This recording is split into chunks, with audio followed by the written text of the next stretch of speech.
Good afternoon or evening, everyone, depending on where you're joining us from. This is Natalia Abrams, and you are here for Student Loan Basics. We will get started here in just a few minutes while folks join us.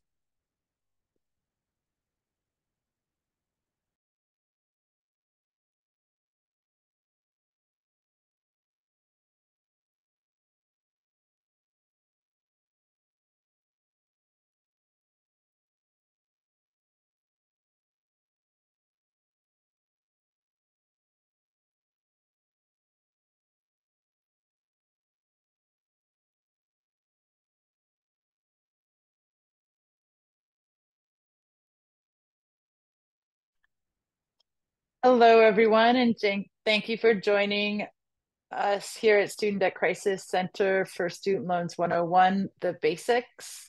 Doing something a little different today, where we're going to take this kind of chunk by chunk. We're trying to break this down for everyone. So we will be doing workshops today, tomorrow, and Thursday to go over as much and in depth as we can.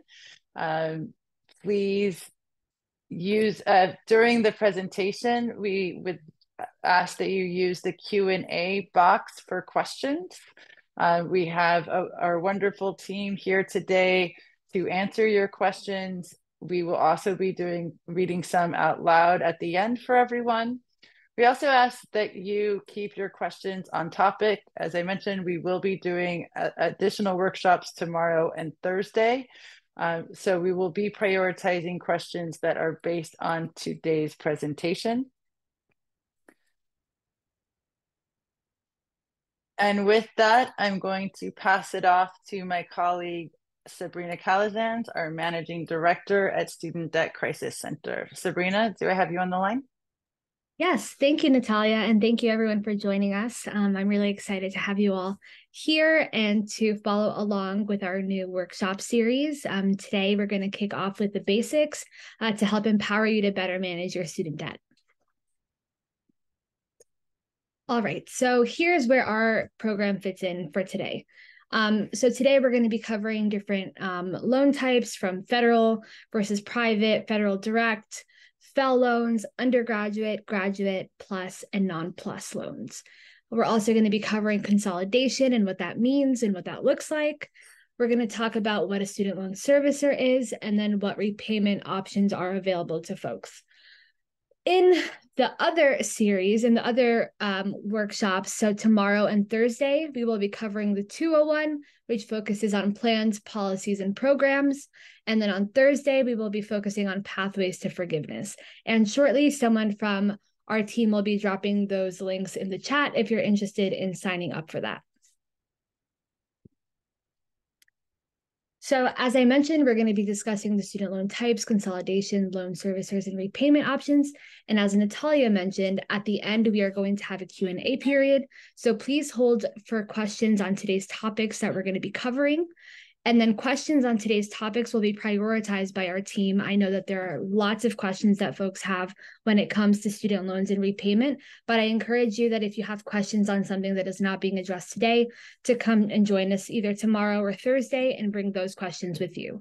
And then one final disclaimer is that we are not financial counselors or attorneys. We are advocates and experts who are here to help you. As many of you may know, and we want to inform you if you don't know, the Supreme Court ruled against the president's plan to cancel student debt using the HEROES Act. So this was that plan that was announced that would cancel either $10,000 or $20,000 per borrower that was struck down over the summer. But the Supreme Court's decision remains specific to the HEROES Act, and so it still left the door open for the president to pursue cancellation another way. So we're closely following along with that process and will inform folks along the way. So what does that look like? The president announced that he's going to pursue debt cancellation through the HEA, or the Higher Education Act of 1965. This process is going to be very different. So it'll be lengthier. It'll require public hearing and comment periods.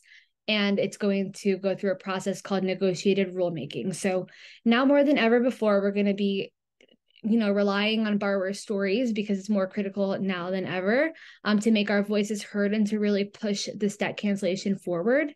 So we'll continue informing you, as I mentioned, about what's going on with broad-based debt cancellation, because we know a lot of folks like myself and my family are counting on it still. All right, so first thing to kick us off is the types of student loans. So this is broken down into two categories, the first being federal loans, which we're going to be talking about today, and private student loans, which we are not going to be discussing. So these federal student loans are broken down into three main buckets. So there are the direct loans, which is the bulk of the program. Direct loans, if you're a student now or you're looking to take out student loans, a direct loan is what you are going to most likely be, or what you are going to be assigned. So there are multiple loans within that umbrella. So there might be direct subsidized, direct unsubsidized, and the difference between those two is whether they accrue interest over time or not while you're in school. Then there are direct graduate plus loans for graduate school. Then there are direct parent plus loans. And that last one is being blocked on my screen by the captions, but that final block is there as well. I believe it's direct consolidation loan. The second group of loans is Perkins loans, which is tied to your institution or the school that you attended. So this Perkins loan and these FFELP loans, which is the Family Federal Education Loans Program, these two are a little bit different from the direct loans. Perkins loans is held by the school. FFELP loans can be held either by the Department of Education or it could be commercially held. For these commercially held loans, during this payment pause that started in March of 2020, these commercially held loans were not paused. So these borrowers with these loans, these older loans, had to continue making payments throughout this time. Those are handled a little bit differently than the direct loans. And within these FFELP loans, we find subsidized Stafford loans, unsubsidized Stafford, FFELP Plus, and FFELP consolidation loans. And very shortly, we're going to talk about where you can find out what type of student loan you have, if you're curious about that information. All right.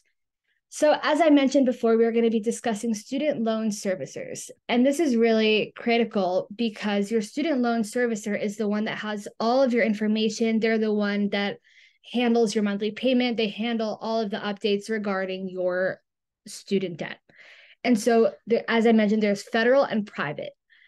These are the federal loan servicers. So you might have Advantage, you might have AES, you might have Central Research, you might have Ed Financial, Heartland, Mohila, Osla, or Nelnet as your student loan servicer. And one thing that I think is really important to note is that during the pandemic, a lot of student loan servicers left the servicing industry. And so you might have had another servicer at one point, whether it was Great Lakes or FedLoan, and now you are transferred to another student loan servicing company. That happens quite often, so don't be alarmed by that. We just encourage folks to make sure that they hold on to any documentation, any communications, and any paperwork from your previous loan servicer in case there's any issues that you need to flag for someone. And then these private student loan servicers, just going over that real quick, are often tied to banks and private companies. So we'll see Discover, Sallie Mae, Navient, SoFi, and Wells Fargo as examples of these servicers. This will not be found on the U.S. Department of Education's website. This is something that you will have to contact them privately to discuss the repayment options and other things that are available to you if you have private student loans.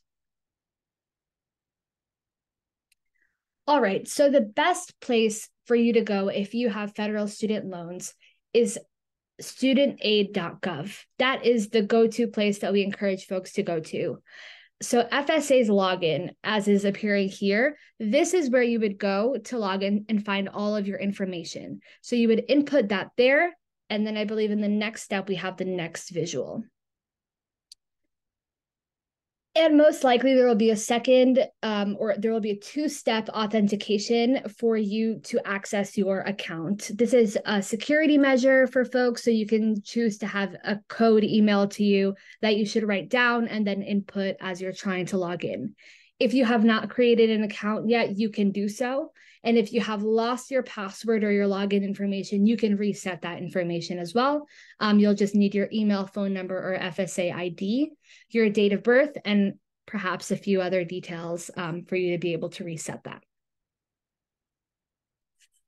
So this is what it'll look like when you log in and you're able to access your account.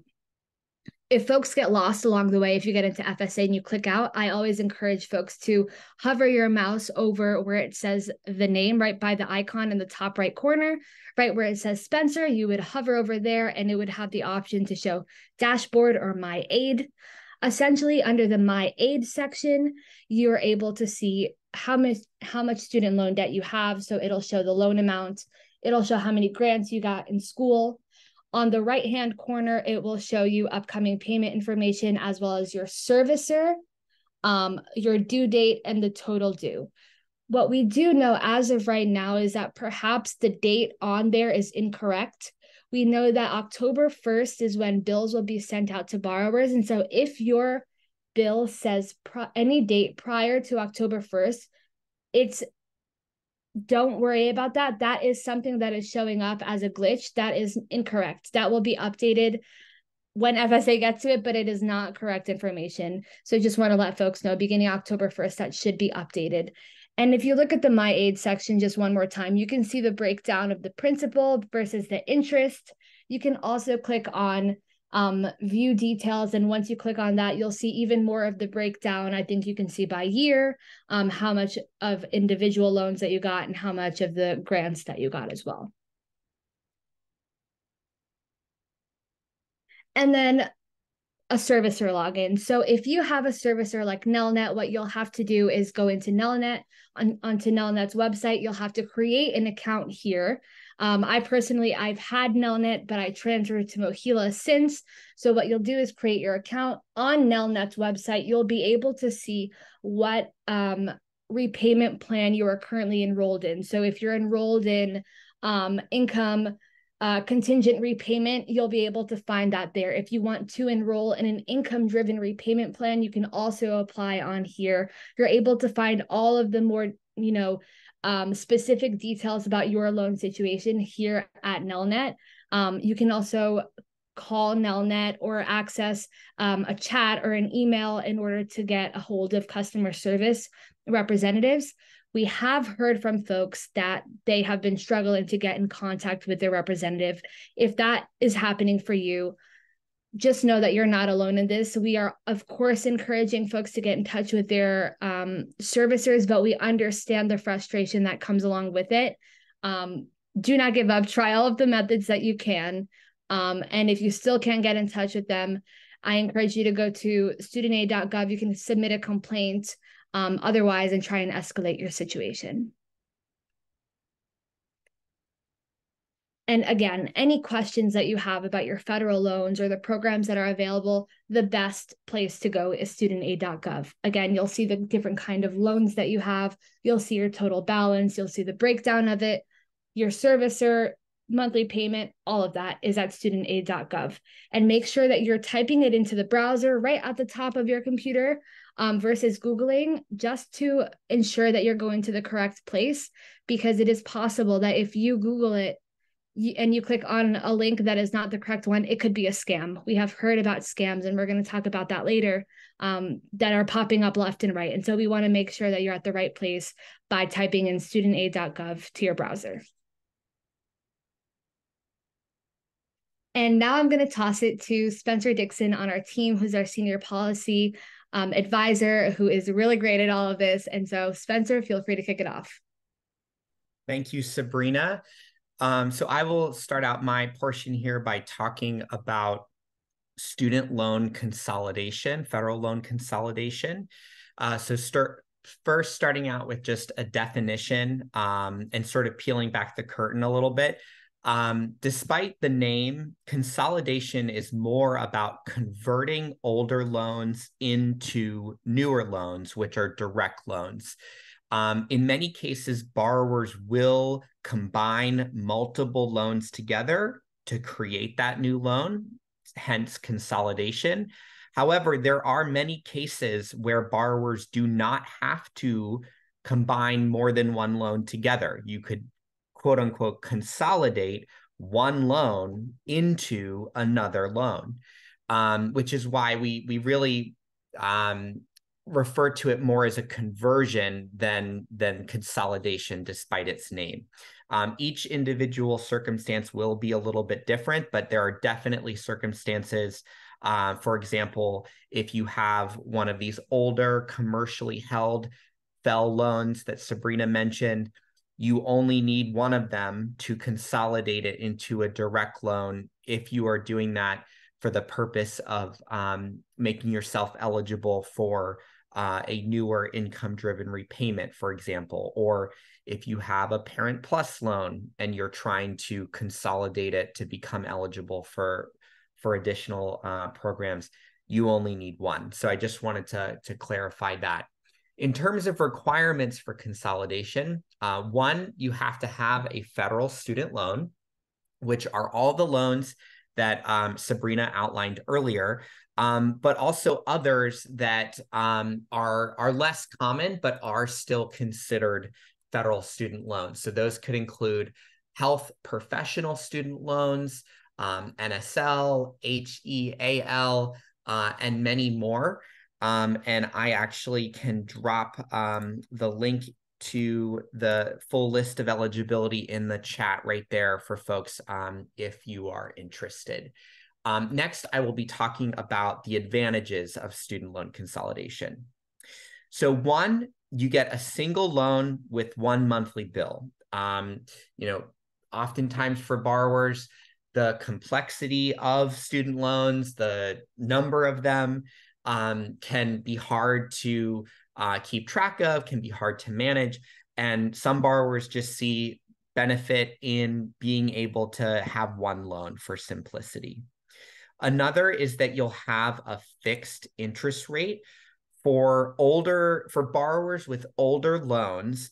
Those federal loans can have variable interest rates, whereas newer student loans, and then those that have been consolidated, have a fixed interest rate. So, that can be of benefit, especially in a time of higher interest rates, to lock in an interest rate and one that could potentially save money over time. But that does vary borrower to borrower. Most critically, though, and what we really emphasize and talk about when we talk about the benefits of federal student loan consolidation are these latter 2 points. And that involves opening up and being able to unlock eligibility for income-driven repayment plans, especially those that are most generous and most affordable, including the new SAVE plan, which will be covered tomorrow in our series workshop, as well as access to forgiveness from those IDRs, as well as forgiveness through the Public Service Loan Forgiveness Program. And we will be talking about forgiveness through those programs on 301 on Thursday evening. So next, I'll talk about some disadvantages. So one, it is possible to have a potentially longer repayment period. But for those that are pursuing forgiveness of any kind, and depending on your employer and depending on how long you've been repaying your student loans, you could have a longer repayment period on paper, but actually benefit from that. And so, for example, if you have older commercially held FFEL loans and you consolidate them this year, you may have a repayment period on paper that says, your repayment period is an additional 15 years, for example. This is just an example. That really may not be accurate because you actually might be unlocking yourself, or excuse me, you might be unlocking eligibility to a forgiveness program that could get you forgiveness in 1, 2, or 3 years, or maybe immediately, depending on how long you've been in repayment. So just wanted to add that caveat that you might see a longer repayment on paper, but there could actually be benefits that are sort of hidden behind that. Second, and this one unfortunately is unavoidable, is consolidation is what's called a capitalizing event for your student loans. So if you have any outstanding unpaid accrued interest, that interest will be added to your principal, which is called capitalization. Each borrower's case is certainly different, and we hope we can help you we hope we can provide enough information for borrowers to make decisions that are right for them. But for many borrowers, as painful as this step might be, as painful as capitalization might be, it might be worth it if you are unlocking forgiveness that could be just a few years away. And then lastly, after this year, and I'll be talking about this breakdown between pre this year and post this year in a second. But after this year, there are stricter rules on how older loans are treated. And those will partially go back into effect, meaning you could lose credit on your older loan. You could lose the credit of the repayment credits. You could lose the number of years that you've been in repayment after the end of this year. And that'll make sense a little bit more when I walk through that on the next slide. So if borrowers consolidate their loans before the end of the year, there are some serious benefits to be mindful of. And so this is a really important deadline. So borrowers with commercially held FFEL loans that we've talked about can consolidate their loans in order to be eligible for what's called the one-time IDR account adjustment, a process the Biden administration is taking to look back at all borrowers' accounts with federally held loans to give as much repayment credit as possible. And so, again, think of consolidation as a conversion. You are converting these commercially held FFEL loans into direct loans, and by doing so, making yourself eligible for this one-time account adjustment, which we will be discussing on Thursday's workshop on 301. So another thing to keep in mind about consolidating before the end of this year, and this is a big one, is that the account adjustment will count the oldest loan for the purpose of counting credits. And we'll have an example on the next slide to make sense of that. And then lastly, before the end of this year, if you consolidate, it will not require borrowers to lose any credit on their pre-consolidation loans. So next, we'll provide an example of this. So again, this is for loans that are consolidated before the deadline of December 31st of this year. Borrowers, so a borrower takes out loan going into undergrad in 2010 and then graduates in 2014. This borrower works for a PSLF eligible employer and accumulates PSLF credits for 3 years while working. Then the borrower goes back to grad school in 2017 and graduates in 2019. By consolidating the grad loans with the undergrad loans, the PSLF count of the undergrad loans gets applied to the newer grad loans. So before consolidation, the undergrad credits for the purpose of PSLF, and credits are the monthly payments, would be 108. On the grad loans, they're only 28 because there was that period in between undergrad and grad where the grad loans didn't exist yet. After consolidation, and this is only true if it's done before the end of this year, the total consolidated loan credits will be 108, which is the higher, which is the on the older loans. So you're basically bringing those credits from the undergrad ones up to speed with the grad loans, which really is a big advantage because this borrower is pursuing PSLF and they're going to be eligible forgiveness in one additional year because you need 120 qualifying credits to get forgiveness. That means that they're going to get all of their loans forgiven, both undergrad and grad. Without this, they would have had to be on separate timelines. But this consolidation process before the end of this year will sort of speed up that process significantly.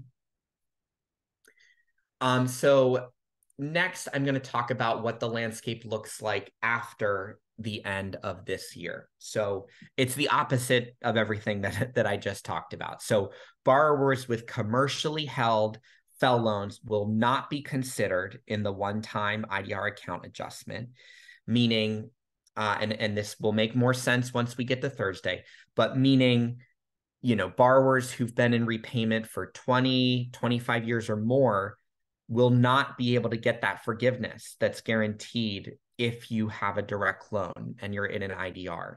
So it's so crucial for commercially held FFEL borrowers who really have any commercially held FFEL borrower, but this is especially true if you've been in repayment for decades. You have forgiveness that's waiting for you, but it's only possible if you consolidate before the end of this year.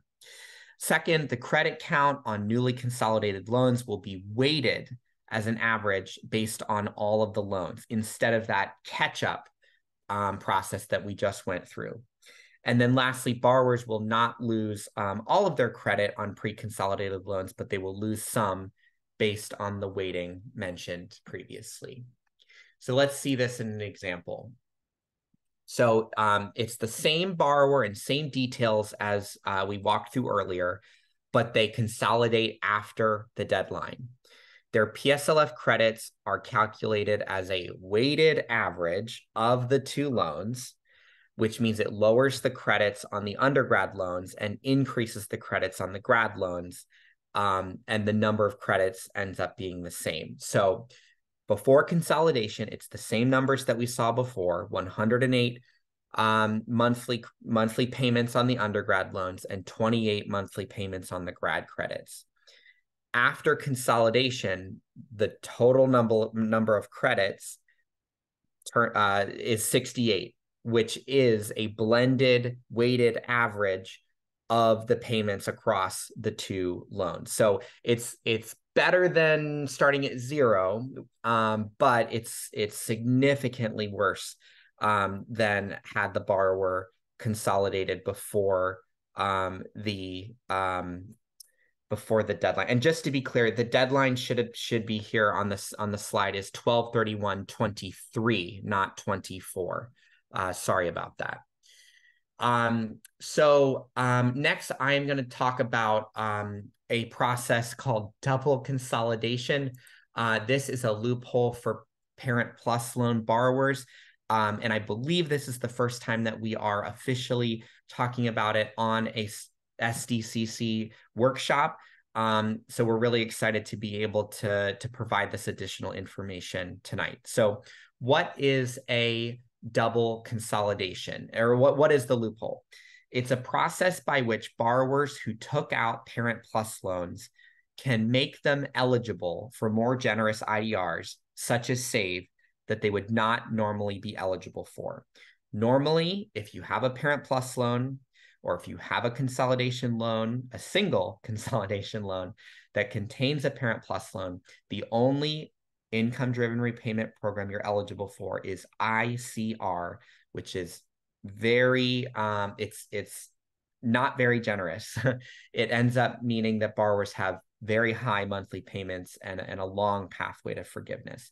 This double consolidation process unlocks that eligibility for the more generous income-driven repayment programs, including SAVE. So double consolidation, it's just consolidating a consolidation loan. And the little NPR logo you see here is just to state that we did see the other day that NPR mentioned this loophole. It's one that we've been familiar with. We've heard about from different folks in the student loan space, but it's one that the Department of Education or servicers are never going to put in writing. And in fact, it's a loophole that is closing in the summer of 2025. But it's one that NPR has talked about, and it's also one that the Massachusetts Office of the Attorney General has outlined on their website, which we will link to in a few slides. So anyway, this is just to say that this is real. We have it on direct authority that this is real.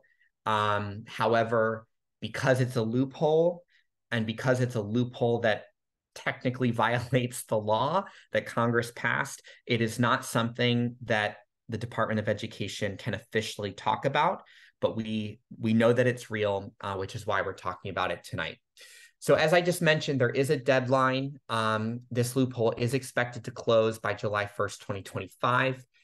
For borrowers with their own older loans that may benefit from the one-time IDR account adjustment that I've talked about, who may want to apply higher repayment credits to their relatively newer Parent Plus loans, they should try to double consolidate by the end of this year.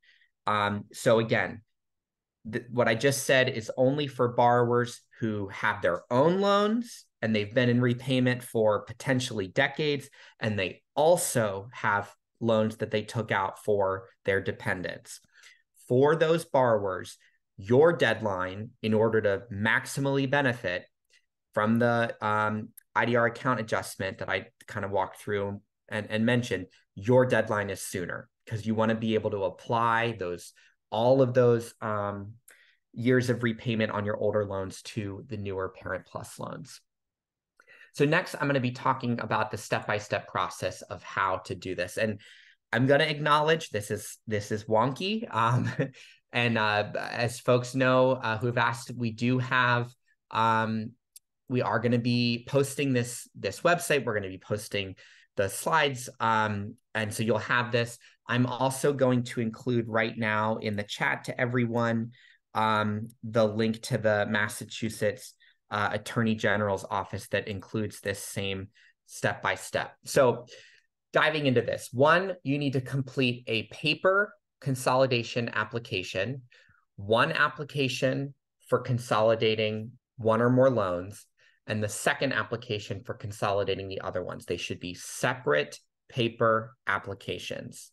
You should mail these applications to 2 different servicers, even if they aren't your servicer. And there's a list of servicers on studentaid.gov. Any borrower can interact with any of the servicers, and they have to accept your application. This loan servicers, as I mentioned, it's found on studentaid.gov. 2, include an IDR application selecting ICR. So in the paper application, you have to include an IDR application. Let me clarify that.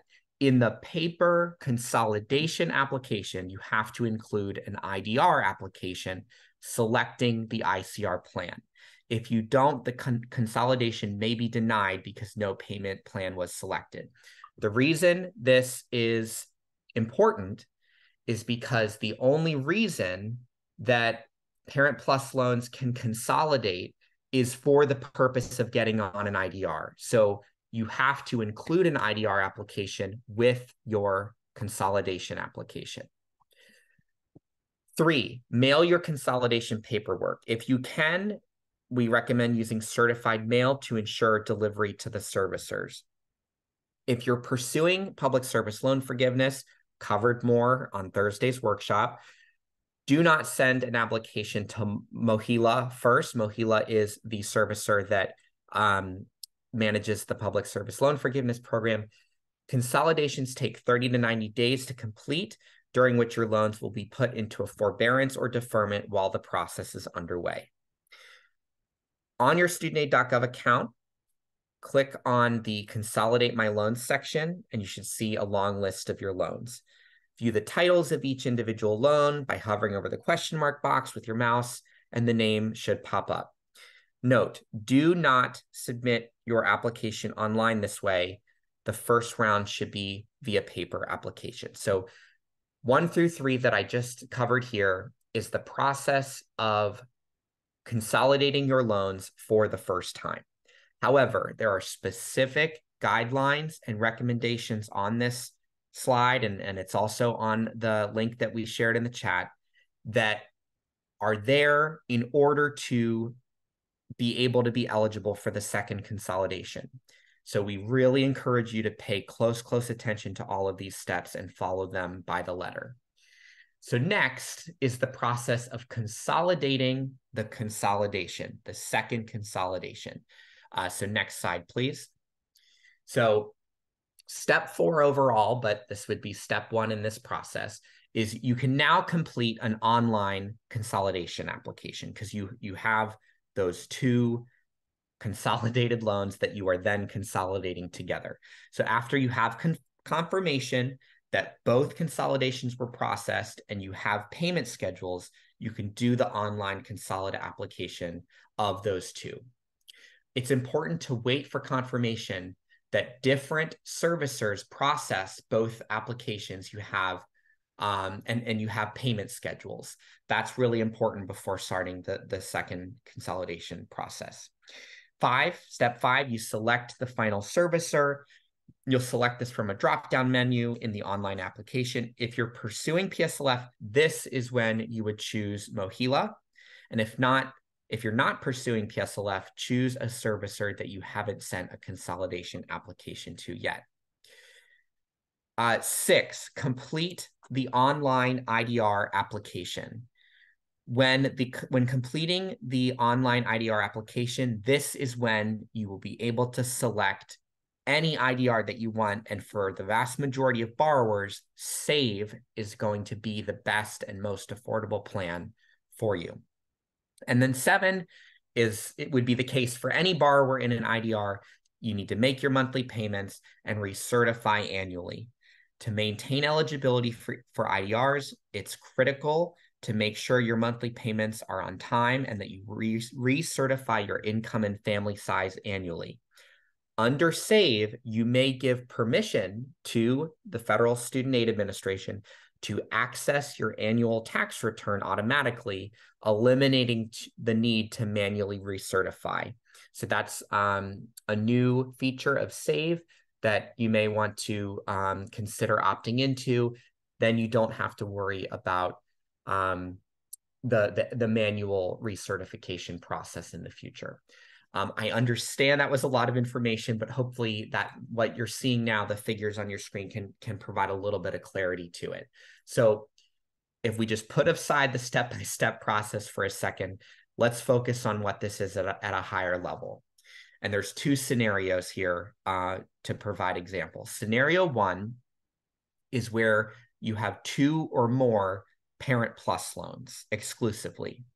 So as I mentioned previously, despite the name, for certain circumstances, you don't actually need more than 1 loan to consolidate it. So as you can see, 1 consolidation loan was turned into a direct consolidation loan. Separately, another Parent Plus loan was consolidated and turned into a direct consolidation loan. That's the first consolidation. Then the second consolidation is consolidating the consolidated loans. So you are combining them for the second time, and you have a final direct consolidation loan that is eligible for SAVE, which is going to drastically reduce monthly payments for Parent Plus loan borrowers.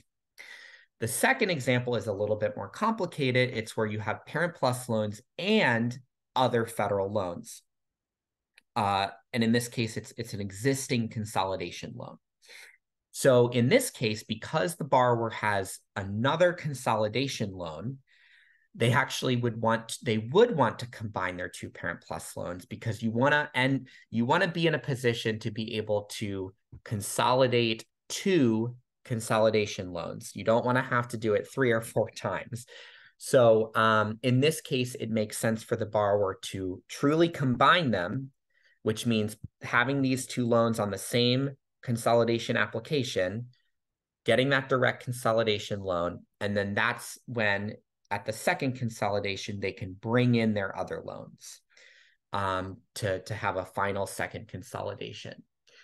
As I mentioned, the step-by-step guidance, as well as these graphs, are on the Massachusetts Office of the Attorney General website, which I linked to in the chat. And I can imagine there are lots of questions on this process that I look forward to trying to answer. But in the meantime, I'm going to hand it off to my colleague, Natalia, to talk about the repayment plans. Thank you, Spencer. There are questions did start to pop up, but I'm just truly impressed at your ability to break this down, albeit incredibly wonky. For folks that are listening in, we're already talking internally about doing a workshop just on this, and to be able to take more of your questions. We are getting a handle on this, but I do want to stress what Spencer said. We have on good authority that double consolidation is frankly a loophole, that they're closing it, but they know about it, and you can do this. And the reason, albeit wonky, we wanted to bring this to you is we've heard from so many of you that you want to know what you can do with Parent Plus loans. It often is very frustrating to have these loans that you took out for your children and have the least generous programs. And if there's any way we can find all those parents with Parent Plus loans to get into the SAVE program and finally take advantage of one of the more generous programs, that's the reason we're bringing this to you. So thank you so much for that, Spencer. And I just wanted to give you a preview of what we will be talking about tomorrow. I saw questions about this in the chat. So tomorrow at 6 p.m. Eastern, 3 p.m. Pacific, excuse me, we will be talking more so about the repayment programs, including the 1-year on-ramp for folks that aren't able to make any payments, but there are repayment programs. You see the income-driven repayment programs, or referred to as IDRs. There's the newer program SAVE. This used to be repaid. This is turned into SAVE. A really important note here for all of the income-driven repayment plans is if you are making $0, you will pay $0. This is really important to, our colleagues and friends out there that are on the front lines of the strikes. I'm in California, the SAG-AFTRA strike, or the Writers Guild strike.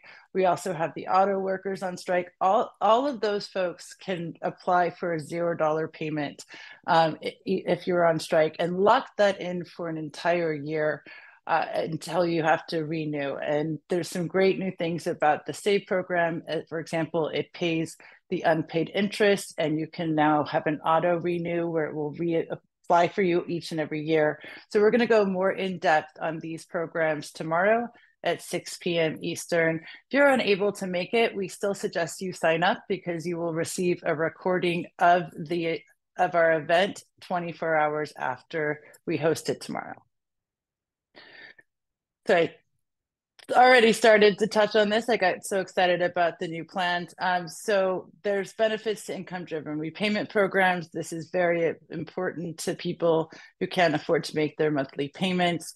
We also believe, something we brought up at the beginning of this conversation, Sabrina did, that we are here to cancel student debt, and so we want to make sure you are paying, the least amount possible and as comfortable as you are, as we fight very hard to change the laws.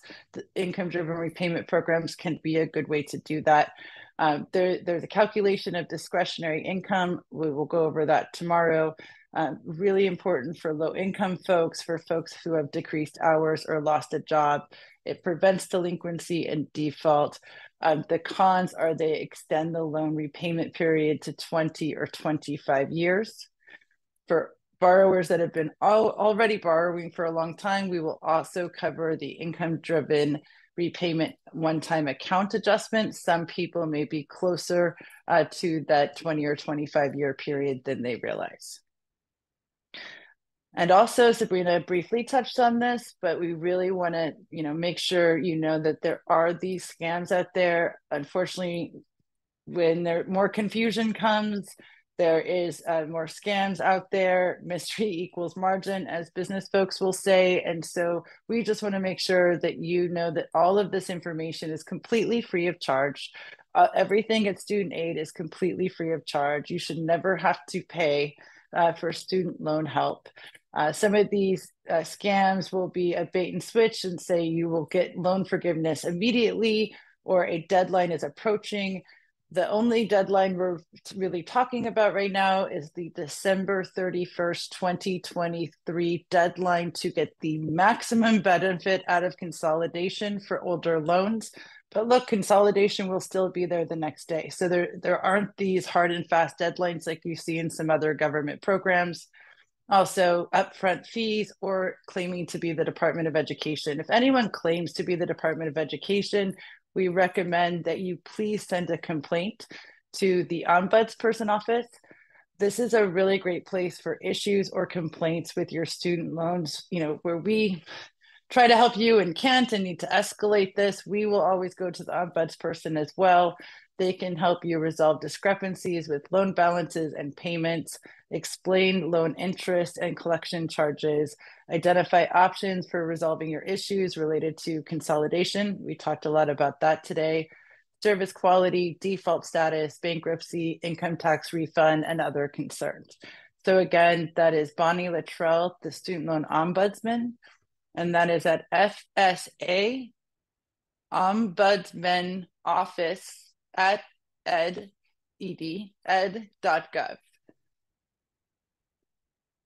And then lastly, we've been saying this all through the workshop, and I'm sure my team is sharing links. Tomorrow, Wednesday, we will be going over Student Loans 201. This will be the income-driven account adjustment, fresh start for folks that were in default prior to the pandemic, the on-ramp to repayment that has been offered from the Department of Education, the SAVE program, and other repayment or IDR, income-driven repayment options. Lastly, on Thursday, we will be doing 301, which will be going over public service loan forgiveness or PSLF, teacher loan forgiveness, and other forgiveness programs with a refresher on income-driven repayment forgiveness. So please join us the next 2 days at 6 p.m. Eastern, and at the very least register so you can get the recording.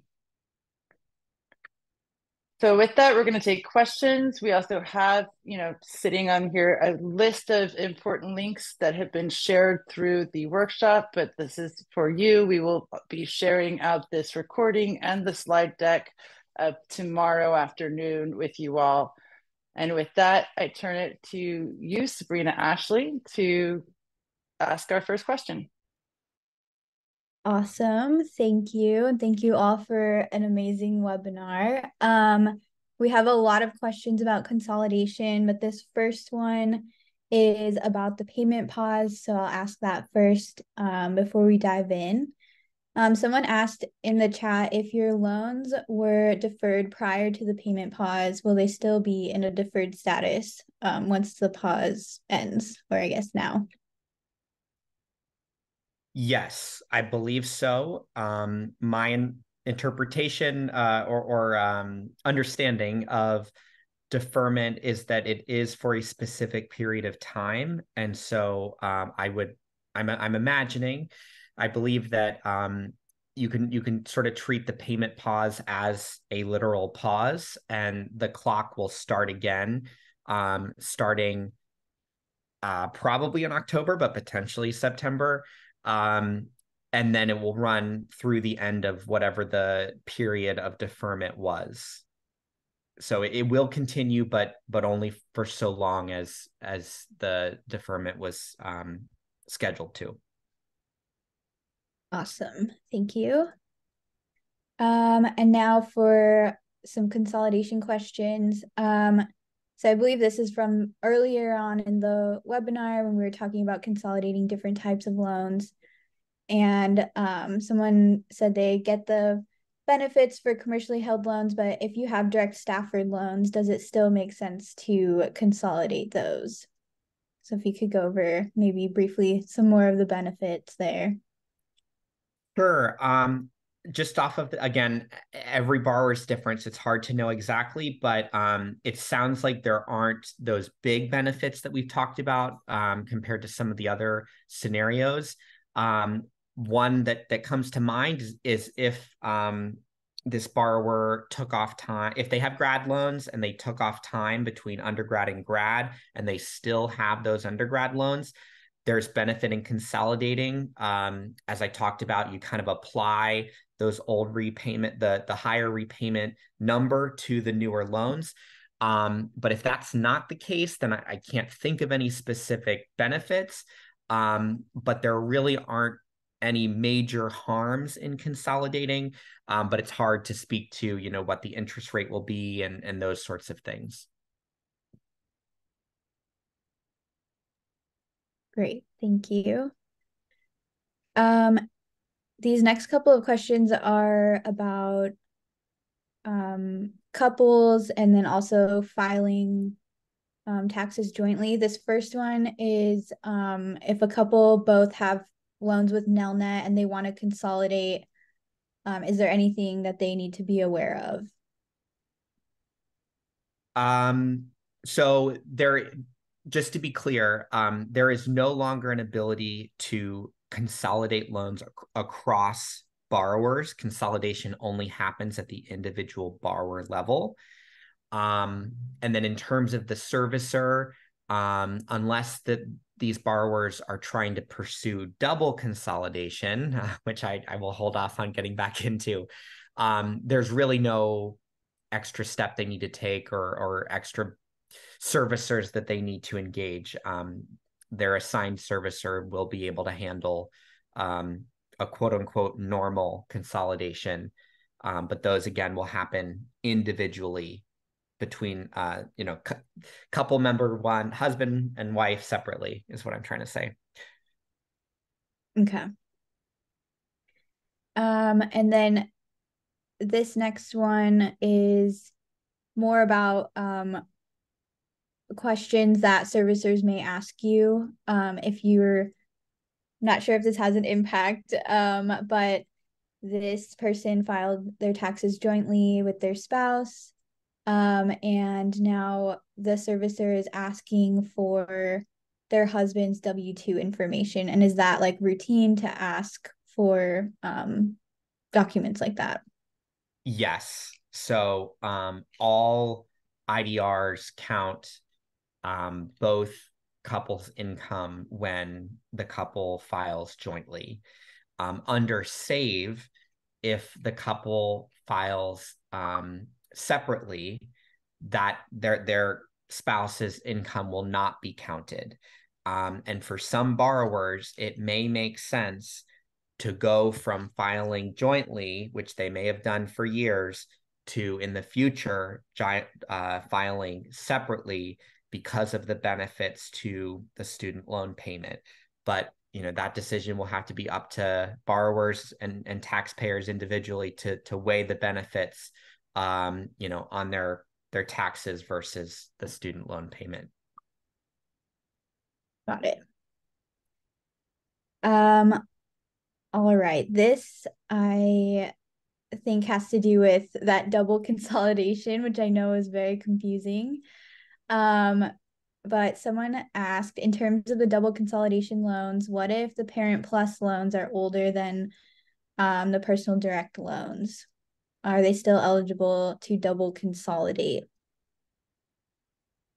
Yes. And I think in that case, the consolidation process, like as long as it happens before the end of the year, they'll be able to benefit from that, the process of having the older loan repayment credit applied to the newer loans. It's just it's reversed in terms of what's typical, but that doesn't mean that it's not possible. And just, seeing question, Spencer, to add in for this loophole double consolidation, you need at least two loans, either two different Parent Plus loans or your own federal student loan and a Parent Plus loan, but you're going to need at least 2 loans to do the double consolidation. So if you have one loan, to my understanding from the folks that we've been speaking to, Spencer, you need at least 2 loans for this to work. That's right. Thank you for emphasizing that. And I actually forgot to mention, the good news for many borrowers is that an individual loan is measured at the academic year level. So I only checked this personally recently, which is why I know that. But if a borrower borrowed 4 years for undergrad, as long as they borrowed every year, they have at minimum 4 loans. So it's probably quite rare that a borrower doesn't have at least 2 loans. But just know that an individual loan is sort of made at the academic year level. Okay. So in terms of the double consolidation, I think folks got confused a little bit with the application process. So someone asked, do all consolidations need to be filled out by paper, or just if you were doing the double consolidation? Just if you're doing the double consolidation. And even with that, it's only the first consolidation that should be on paper. And I did see a couple questions about asking why that's the case and why it needs to be to separate servicers. So I can answer that now. In the past, there have been circumstances where a borrower sent in 2 separate consolidation applications that made it very clear that they were referring to A and B loan in this application and were referring to C and D loan in the other application. But because it was the same servicer, the servicer received that paperwork and took it upon themselves to create 1 consolidation loan rather than 2 consolidation loans. So to ensure that that doesn't happen, it's recommended that borrowers submit 2 paper consolidation loan applications to 2 separate student loan servicers. Okay. And I think we only have time for one more question.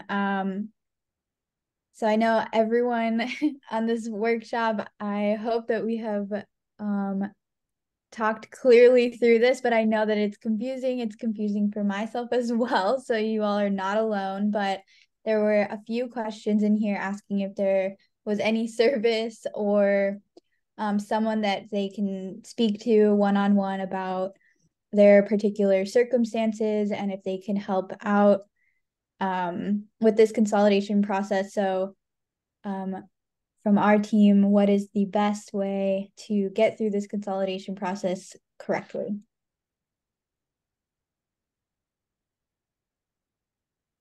Natalia, I'll let you answer that if that's all right. And the question, just to repeat it for you, was, is there an individual resource or tool that borrowers can refer to help them through the process? Yes.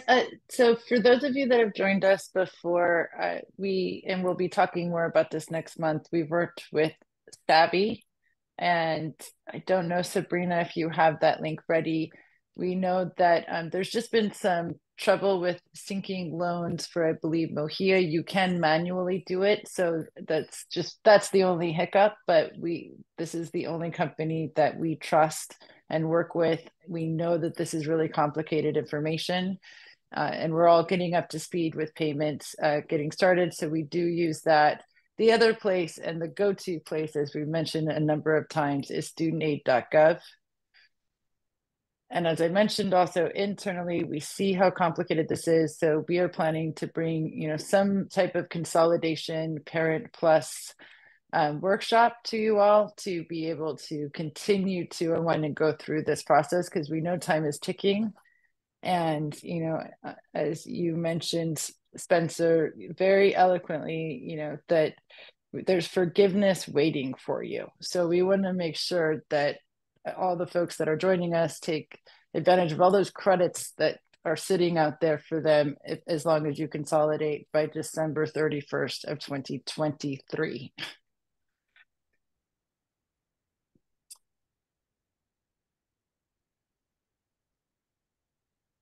Awesome.